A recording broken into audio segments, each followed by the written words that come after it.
Hi there. Today we're going to talk about chapter 4 from The Great Gatsby. And the rumors are back. This chapter starts with these rumors. Folks are hanging out at Gatsby's house and talking about what kinds of connections he has to nefarious activities. And I want you to think more about the fact that this isn't really about Gatsby so much as it is the kind of people who are willing to come to his house, eat his food, drink his drinks, and enjoy the entertainment that he no doubt foots the bill for, and say these kinds of things about him. This is something that's going to continue throughout the rest of the novel. And also, if the rumors aren't true, then they're saying some pretty terrible things. And if they are, I think that might even be worse. Nick begins the chapter with discussing a list of the people that he's recorded sort of in a journal or diary of sorts. And these are the people who have shown up at Gatsby's parties. And it's quite a mixture of individuals. Notice the shenanigans, the fights, the drunks, the rolling over of someone's hand with their vehicle. And most importantly, I do want you to notice a character by the name of Klipspringer, the boarder. He's somebody who Nick says, I don't even think he has a house. So he's sort of representing, if you pay attention, the ultimate moocher, someone who has no responsibility. He's just take. The plot of the chapter actually begins when Gatsby comes over to Nick's house to pick him up to take him to lunch in Manhattan. I'm going to read you the description of his car when he pulls up to get Nick. He saw me looking with admiration at his car. It's pretty, isn't it, old sport? He jumped off to give me a better view. Haven't you ever seen it before? I'd seen it. Everybody had seen it. It was a rich cream color, bright with nickel, swollen here and there in its monstrous length with triumphant hat boxes and supper boxes and tool boxes, and terraced with a labyrinth of windshields that mirrored a dozen suns. Sitting down behind many layers of glass in a sort of green leather conservatory, we started to town. And it's here in this scene where Nick observes there are quite a few idiosyncrasies going on with Gatsby. He rushes the phrase educated at Oxford, which supports one of the claims that Jordan made earlier, where she said, I just don't really think that he went there. And his downright lies. When Nick inquires about where it is that he's been living, he mentions that he grew up in the Middle West and says that he lived in San Francisco, which if you've lived in the Midwest, as we do, we know that San Francisco is not near us. And if you lived in San Francisco, you probably wouldn't be confused that it's in the Middle West. So that tips the scales as far as Nick is concerned, definitely in favor of Gatsby as somebody who's a liar and not to be trusted. And yet, Fitzgerald adds more to the scene to complicate matters. There is some evidence that what Gatsby is saying is not complete and total malarkey. That's where he demonstrates there is some evidence of him going to Oxford with a picture, and as he's talked about his bravery and valor in World War I, he produces a Medal of Honor that was given to him. It's got his name on it from the country of Montenegro. So this gives a little bit more of a conflict for Nick as he's trying to figure out what is true and what is not. And we can see too, as an objective reader, as a critical reader, that Gatsby would definitely be wanting to build up his own credibility with Nick because he probably is aware of the rumors that are going around about him. And he needs Nick to do something for him. So he wants to lay a foundation so that Nick will trust him and do what he's about to ask. This is a bit of a convoluted favor since Gatsby, even though Nick is sitting right next to him, is not going to ask the favor of him himself.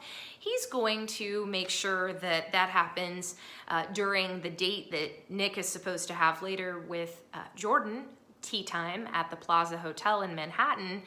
And this makes Nick feel justifiably a bit violated because he's thinking, Why does everything have to be such a rigmarole and nobody's being upfront and honest about this? And now Gatsby has sort of inserted himself in my life and he's hijacking the date that I was gonna have with my girlfriend later on.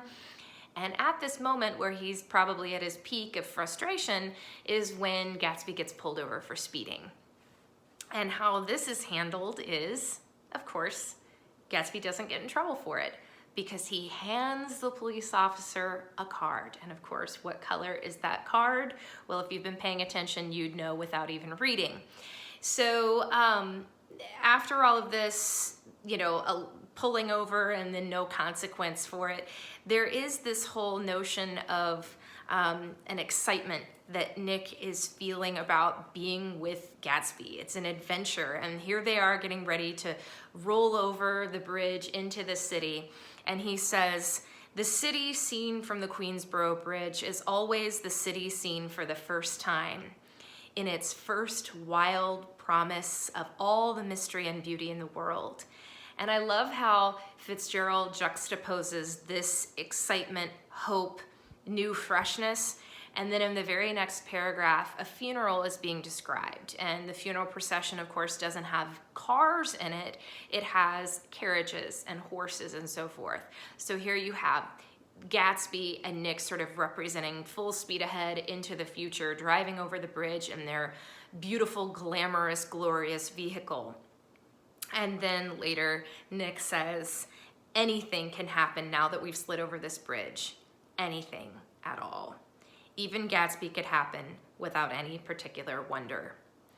And so it's probable that Nick has forgiven Gatsby for these bits of indiscretions and maybe inappropriateness with manners and so forth, because they do go to lunch and they're gonna go to an underground restaurant that's actually underground, probably a speakeasy since they're serving alcohol, no problem. Nobody seems to have a problem with that. And they meet one of the most interesting, I think, characters in the novel, a man named Mayor Wolfsheim.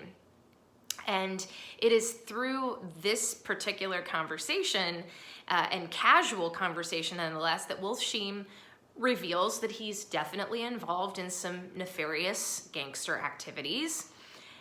And ironically, this is the same character who supports and squelches some of the fears that Nick has about Gatsby's credibility by saying, oh my gosh, yeah, he definitely went to Oxford. I've known him for a long time. He's an upstanding moral guy. And in fact, he's the kind of gentleman, Gatsby is, who would never so much as look at another man's wife. Although when it comes to credibility, we do have to remember that this is a man who has human molars as cufflinks. So there's that.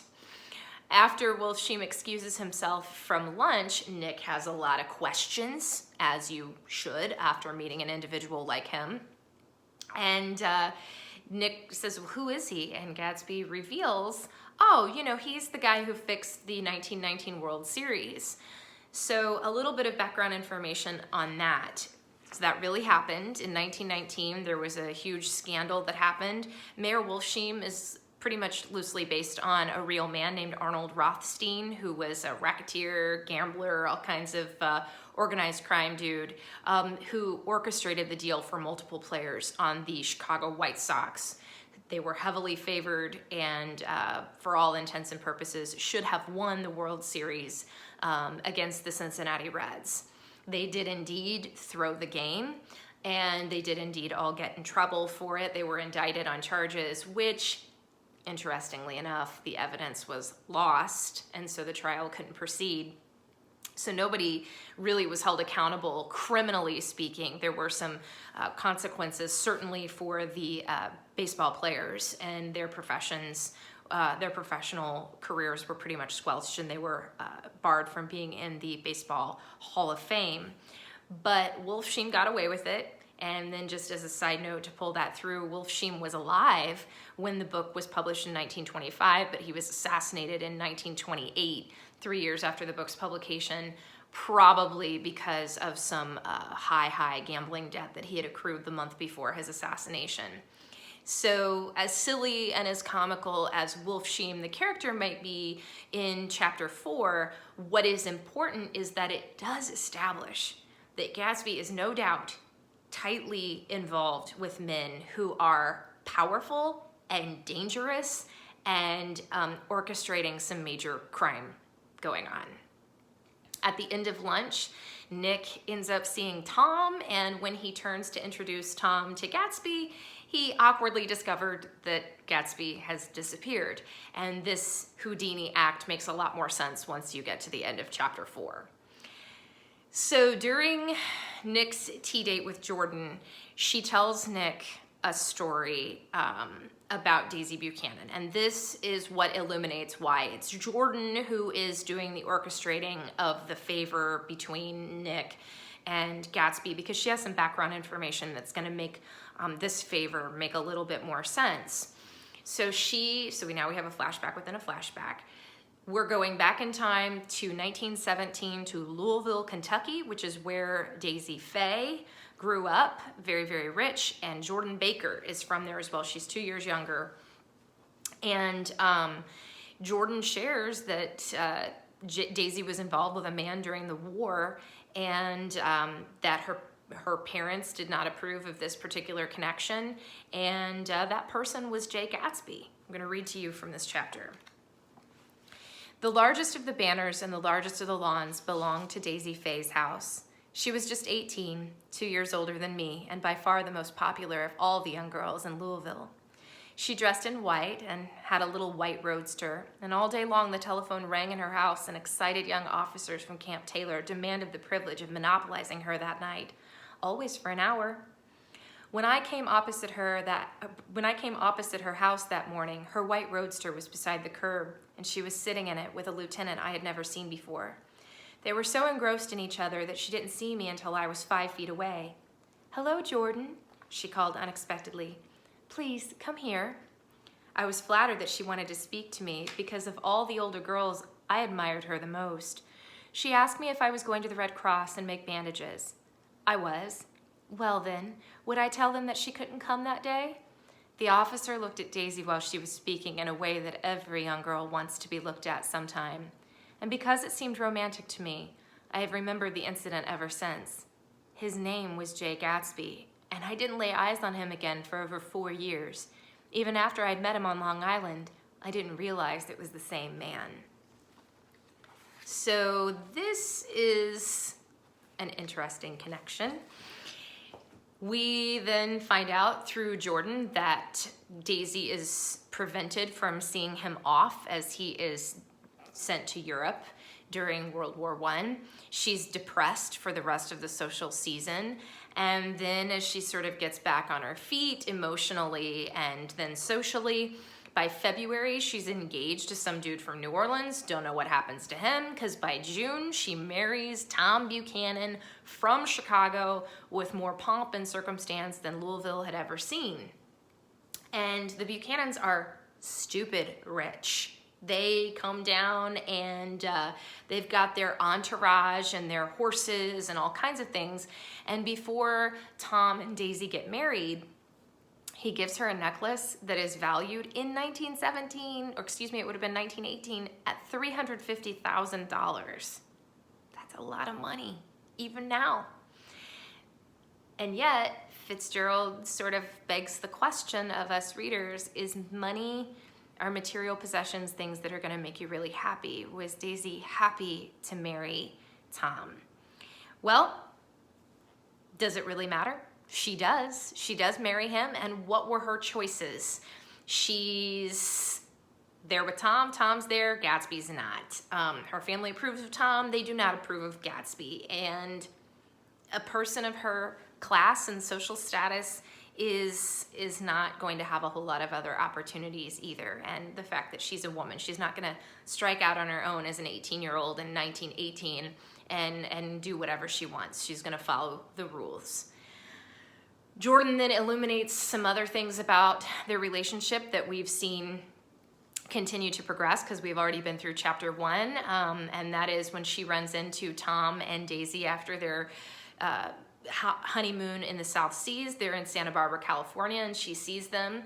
Jordan says, "I've never seen a woman so mad about her husband." But this belies the problems that are already in their marriage. The reason that Daisy is always concerned when Tom walks out of the room and isn't to be seen is probably because he's up to no good. And in fact, evidence for this exists when a week after Jordan leaves California, Tom is in a car accident on Ventura Highway, and he's with the chambermaid from the hotel where they were staying. There's probably only one explanation for why the two of them were together alone in a car on Ventura Highway. There's a lot of moving around for the Buchanans. They're going to go to Europe for at least a year and stay in France. They're going to come back to Chicago. Their daughter is born in the mix. And Jordan makes another important observation about Daisy, about the fact that Daisy doesn't drink, which she says is an advantage if you hang out in a crowd of people who do drink. She says you can hold your tongue, and moreover, you can time any little irregularity of your own so that everybody else is so blind that they don't see or care. She then comments on Daisy's voice, which will become important later. This all explains then why Daisy asked about Gatsby. Gatsby? What Gatsby? In chapter 1, when Nick and Jordan were talking about his neighbor and the parties that Gatsby's threw. And we also find out that that's finally that night after Nick leaves and Jordan is approached by Daisy in her room after dinner about Gatsby. Oh my gosh, that's the same guy in my memory from 5 years earlier. Nick then says, oh my gosh, can you believe what a coincidence this is that these two were lovers 5 years ago and now they're basically neighbors with, houses that are right across the bay from each other? And Jordan's like, dude, he did that on purpose. He's been reading the news, he knew exactly where she lived, and he bought that house, and that's why he's been having all these parties. He thinks she's just gonna wander in. But she didn't. And now that's why Gatsby wants you. You're connected, it would make sense for her to come over, and then Gatsby can be the one to just wander in. And Jordan is in full support of this. She says, and Daisy ought to have something in her life. The chapter ends with Nick feeling pretty relieved that he can have a girl without the convoluted nonsense that Tom Buchanan and now Gatsby are going through with the women in their lives. Hope this has been helpful. I'll continue our discussion of chapter 5 in the next lesson. See you then.